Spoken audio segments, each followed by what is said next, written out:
Sejauh ini Pilgub Jakarta memang masih berkutat di 3 nama teratas hasil sejumlah survei, yakni Anies Baswedan, Basuki Cahayapurnama atau Ahok, dan Ridwan Kamil. Meski demikian, sampai sekarang belum ada terbentuk koalisi parpol yang secara resmi mengusung sosok untuk dimajukan dalam Pilgub Jakarta.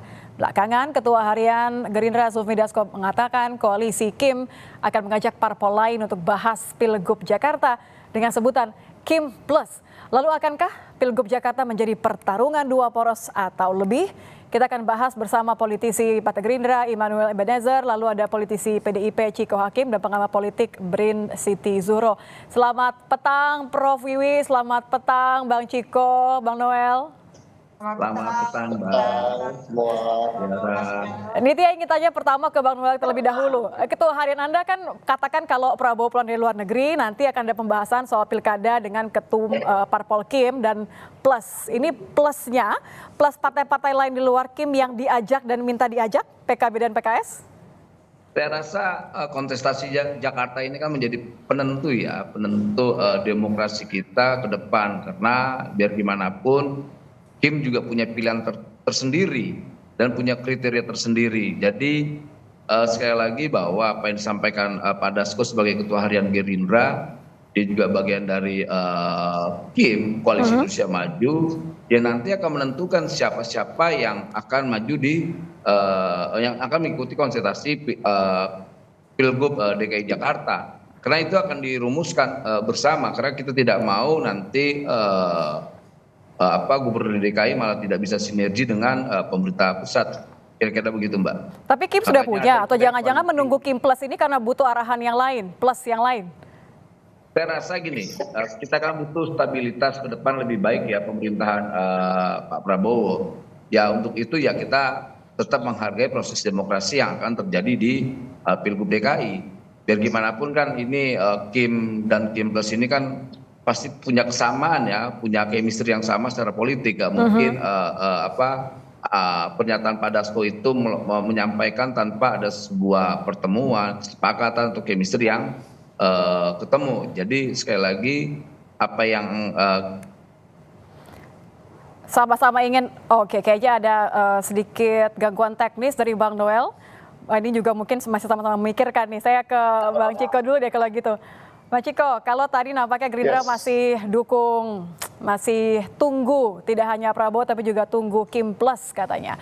Kalau dari PDIP sendiri, Mbak Puan kan sempat ngomong arah dukungannya ke Anies sudah di atas 50%, Bang Chiko. Kalau dari hasil survei Litbang Kompas kan 17% pendukung Ahok itu fanatik ya, tidak akan dukung yang lain. Siapa yang akan dipilih PDIP? Kita menanti nih, sampai sekarang masih belum ada yang kokoh untuk diusung.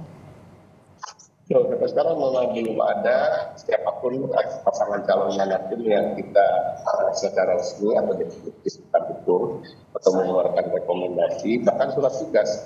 Tetapi pada prinsipnya PDI Perjuangan yang rumus matinya atau hampir yang bisa hampir dipastikan adalah kami akan mengusung satu kader kami, baik itu sebagai calon gubernur atau sebagai calon wakil gubernur. Nah itu yang sudah hampir bisa dipastikan. Tetapi kalau kita bicara sebagai calon gubernur tentunya pada akhirnya tidak bisa mendukung saudara Anies Baswedan kan, atau bergabung dengan Kim mungkin yang juga akan menjadi calon gubernur. Artinya ada kemungkinan menjadi poros ketiga. Tapi kalau kita lihat nanti bagaimana pembicaraan dengan partai-partai politik lain, apakah pada akhirnya penerimaannya kurang atau memang lebih baik kita bergabung dengan koalisi atau kerjasama politik partai-partai yang sudah terjalin, ya itu kemungkinan kita akan mengusung calon wakil gubernur. Tapi yang harus bisa dipastikan yang sudah menjadi tekad dari PDI Perjuangan adalah kami ingin mengusung kader kami, baik itu sebagai cagup maupun cawagup. Itu dulu. Nah, itu dulu.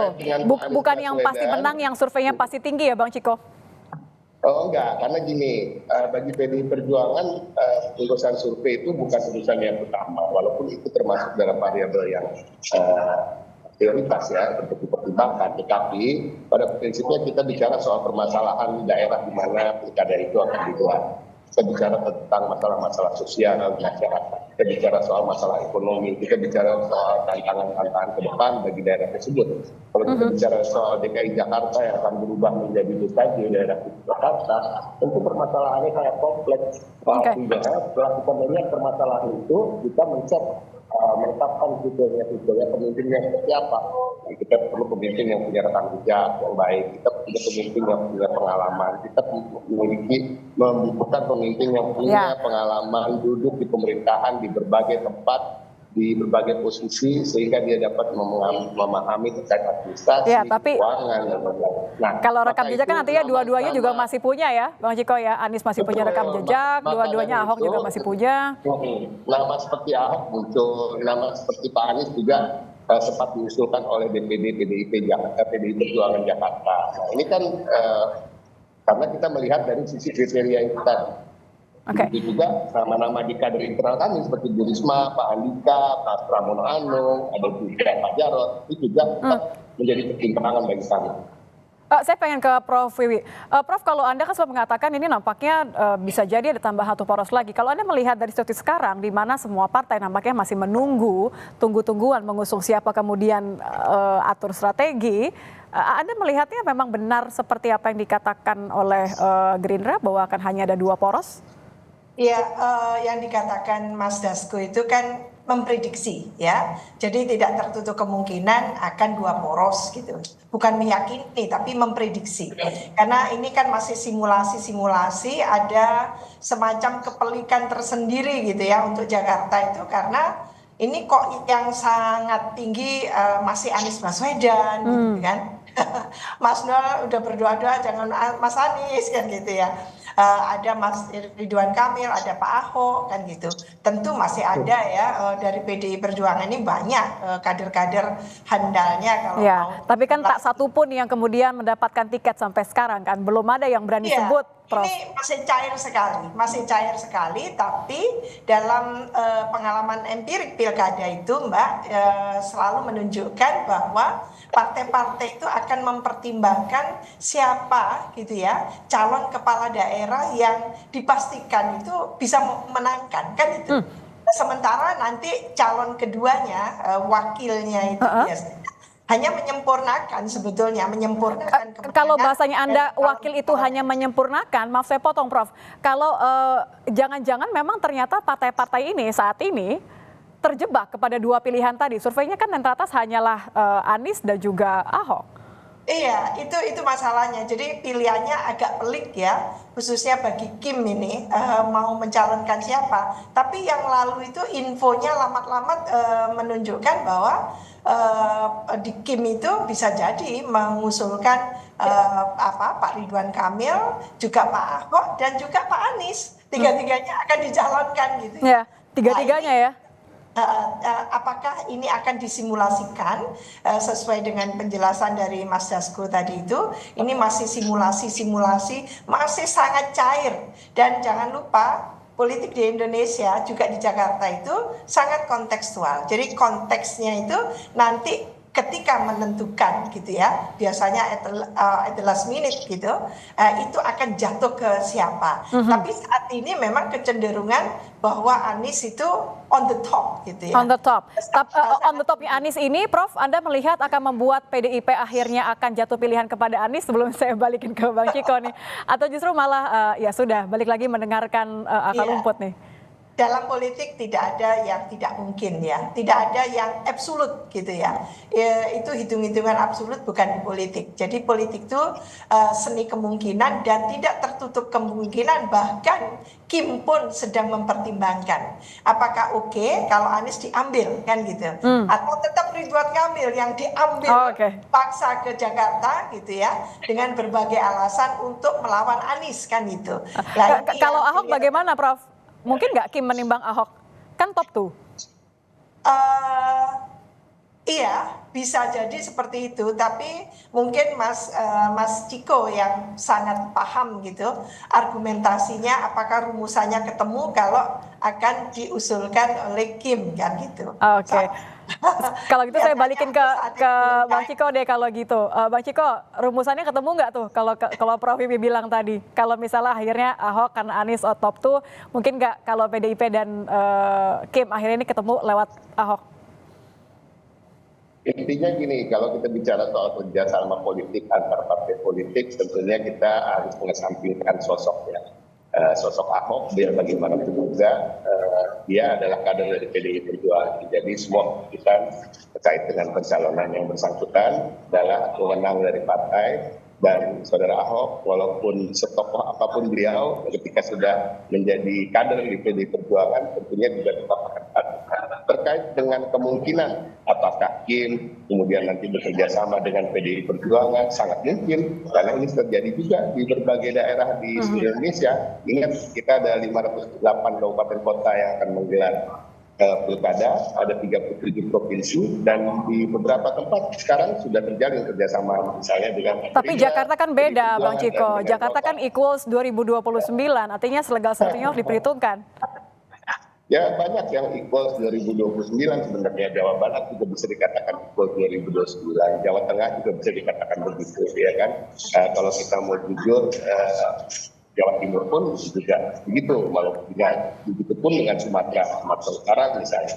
Tetapi pada prinsipnya PDI Perjuangan sampai hari ini tidak pernah menutup jalur komunikasi dengan partai politik manapun, dan semua itu terjalin di berbagai daerah, tentu dengan formula yang berbeda-beda, tidak selalu Kim secara utuh, Kim sendiri juga tidak selalu utuh di daerah-daerah lain gitu. Jadi kita juga seperti dikatakan Prof Wibi tadi bahwa semuanya masih cair. Jadi kemungkinan itu selalu ada. Tetapi pada prinsipnya hari ini memang PDI Perjuangan masih disibukkan dengan mencoba mengerucutkan satu nama kader kami yang akan kami usung sebagai calon gubernur ataupun sebagai calon wakil gubernur. Dan tentunya tetap sambil menjalin komunikasi baik itu informal maupun formal dengan Masih tunggu-tungguan, Kim juga masih tunggu-tungguan, Kim Plus juga masih tunggu-tungguan. Nampaknya ini pundaknya Pak Prabowo berat sekali ya untuk menentukan kira-kira akan ditambah lagi nggak dengan obrolan atau pertimbangan dari Pak Jokowi? Ya itu yang jadi beban. Saya harus ke Bang Noel nih kayaknya yang jawab ya. Bang Noel. Beban kalau kata Bang Ciko tuh, Bang Noel. Nah, yang dikatakan Mas Noel tadi menarik ya, katanya bahwa apakah bisa inline antara nanti Pak Prabowo ya sebagai pemimpin nasional dengan yang ada di DKI Jakarta. Ya kalau menurut saya program-program Mas Anies satu contoh ya, karena yang terakhir Mas Anies ya. Kalau Pak Ahok kan sebelum Pak Anies kan gitu, jadi yang terakhir gitu. Itu menurut saya banyak inline-nya kalau dilihat dari asta citanya. Banyak inline-nya. Saya ke Bang Noel kalau gitu deh. Juga sangat welcome ya yang lalu itu Mas Anies dengan pernyataan kemenangan Pak Prabowo. Jadi menurut saya secara politik cair ya, dengan semua partai cair kelihatannya gitu. Kalau Bang Ciko bilang beban, Prof Wibi bilang itu harusnya nggak jadi masalah. Itu inline sebenarnya dengan Pak Prabowo. Bang Noel, saya balikan kepada Anda nih, benar beban. Ya gini, saya sedikit mau mengomentari pernyataan politisi infotainment tadi tuh sebelumnya tuh si Deddy Sitorus. Ya katanya ada yang cawe-cawe, seharusnya sebut nama aja siapa yang cawe-cawe. Kalau politis yang punya integritas dan punya keberanian, apalagi dengan demokrasi terbuka seperti ini, sebut nama dong, jangan jadi pecundang. Ini politisi infotainment gini harusnya malu-malu gini, harusnya dia bicara berbasis data. Kemudian ada battle terkait pertarungan politik dan terkait elektoral, itu sah-sah saja. Terus siapapun boleh gitu menentukan pilihan, atas merumuskan calon-calonnya. Kalau soal Kim kan jelas Bang Dasko sudah ditugaskan oleh Pak Prabowo untuk bagaimana menggodok siapa yang terbaik buat Jakarta. Nah kemudian ada. Jadi nggak benar ada yang cawe-cawe ya? Ya nggak ada siapa yang mau cawe-cawe. Kitanya itu yang politisi infotainment itu tuh. Oke, kalau nggak benar cawe-cawe, tapi benar nggak tadi ucapannya Bang Ciko, Bang Noel, bahwa ini beban untuk Pak Prabowo? Nggak ada yang beban, Prabowo tidak merasa beban. Pak Prabowo itu sampai sekarang itu pasti sangat komunikatif dengan Bu Mega. Lantas kemudian Pak Jokowi mau diadu domba dengan Pak Prabowo itu hal yang nggak mungkin gitu loh. Tidak mungkin sekali. Sama halnya orang ingin mengadu domba Pak Prabowo dengan dengan Bu Mega itu juga hal yang nggak mungkin. Karena gini, bangsa ini udah hentikanlah politik picik, politik dendam, politik kebencian. Makanya kenapa hari ini kita kekurangan negarawan. Ya itulah akibatnya kenapa. Ya kayak begini-gini, timbul politisi-politisi model sampah tadi itu, politisi infotainment tadi, yang akhirnya menarasikan kebencian, berantem. Nggak ada pertarungan gagasan yang akhirnya. Kita kan mau ada sebuah tawaran-tawaran gagasan besar di setiap wilayah, setiap daerah. Akhirnya apa? Pilkada itu berkualitas. Oke. Pilkada itu basisnya basis gagasan, bukan basis cawe-cawe apa. Mau sehebat apapun cawe-cawe kalau gagasannya nol ya nggak bakal menang kok. Kayak gitu kira-kira Mbak. Saya ke Prof Vivi deh kalau gitu. Prof, tadi sudah dibilang bukan beban gitu, tidak ada yang masalah, tidak ada juga yang cawe-cawe. Anda melihatnya seperti apa? Karena kan tidak boleh dilupakan bahwa selain 3 top 3 tadi, sebenarnya masih ada nama Kaesang. Jangan-jangan menunggu yang ini? Menurut saya memang pilpres dan pilkada beda ya. Jadi kalau terjadi kohabitasi bahwa koalisinya tidak paralel antara yang di pusat dengan di daerah-daerah, itu sudah happening, istilahnya sudah terjadi lama itu. Pengalaman empirik menunjukkan selalu terjadi kohabitasi. Jadi tidak selalunya bisa semuanya seluruh provinsi di Indonesia, kabupaten kota nggak bisa gitu ya. Maka yang di DKI Jakarta itu muncul istilah Kim Plus tadi kan Mas Noel gitu ya. Nah itu kemungkinan ada nanti gitu ya calon-calon yang disimulasikan yang saya yakin partai itu selalu memegang siapa yang bakal bisa menangkan. Jadi sudah bukan masalah ideologinya, tapi siapa yang bisa menangkan nanti untuk DKI Jakarta 1 kan gitu. Lah itu yang akan dipegang. Maka ini agak pelik sedikit gitu ya. Apakah Pak Ridwan Kamil dipanggil lagi aja, jangan di Jawa Barat gitu ya, supaya menandingi Mas Anies dan Pak Ahok nanti kan gitu. Kalau begitu Prof, saya potong. Kalau begitu, kalau memang yang nampaknya menjadi pertimbangan utama parpol lagi-lagi adalah kemenangan pada akhirnya, masih kontekstual nggak? Masih relevan nggak untuk kemudian memilih orang yang non Jokowi, tapi karena punya faktor menang? Saya sedang tidak melihat apa yang terjadi di Pilpres kemarin gitu ya akan dilakukan juga di DKI Jakarta kan gitu. Jadi istilahnya cawe-cawe dan sebagainya. Saya sama sekali tidak membahas itu. Tapi di Jakarta ini luar biasa kompetisi kontestasi. Jadi kan banyak ya yang sudah berargumentasi, beberapa analis politik kita gitu ya. Jangan coba-coba kalau di Jakarta tidak punya kompetensi, tidak punya bekal yang cukup, track record tidak jelas. Pastinya itu akan terjadi resistensi gitu ya. Artinya tidak akan menang. Daripada tidak menang kan tidak mau. Maka kenapa kayak yang di Jawa Timur saja contohnya, Bu Khofifa masih merajai kan gitu. Termasuk Mas Ciko ini mendukung langsung kan gitu ya. Maka karena apa dia takut.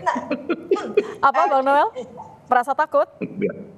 Iya, mana ada yang berani lawan Bu Khofifa lah. Elektabilitas tinggi, kerjanya sudah nyata ketahuan. Gitu, nah kayak gitu. Jadi rakyat itu punya standar pilihannya. Tadi itu kan kalau melawan Khofifa. Kalau di Jakarta siapa yang takut melawan siapa nih, Bang Noel? Ada sosok itu nggak? Nggak ada yang mesti ditakuti. Tidak ada yang ditakuti ya? Demokrasinya berjalan dengan baik.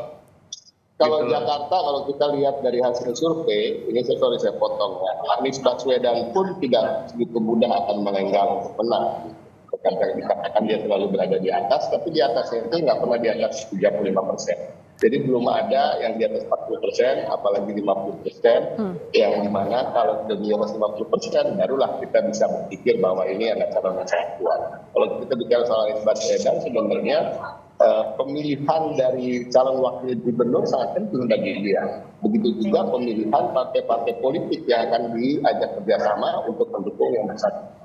Jadi kalau misalnya nih seperti sekarang rumusnya PKS maunya Anies dan Sohibul Iman, saya bisa meyakini bahwa ini kemungkinan kalahnya sangat besar. Gitu. Jadi sebenarnya Oke, baik. artinya tidak ada calon satupun yang bisa dapat mudah melenggang. Belum ada satupun yang nampaknya juga masih mendapatkan golden ticket dari partai manapun. Terima kasih sudah bergabung bersama kami di Kompas Petang, Bang Noel, Bang Ciko, dan juga Prof. Wiwi. Selamat petang. Terima kasih. Mbak Titi, Ciko.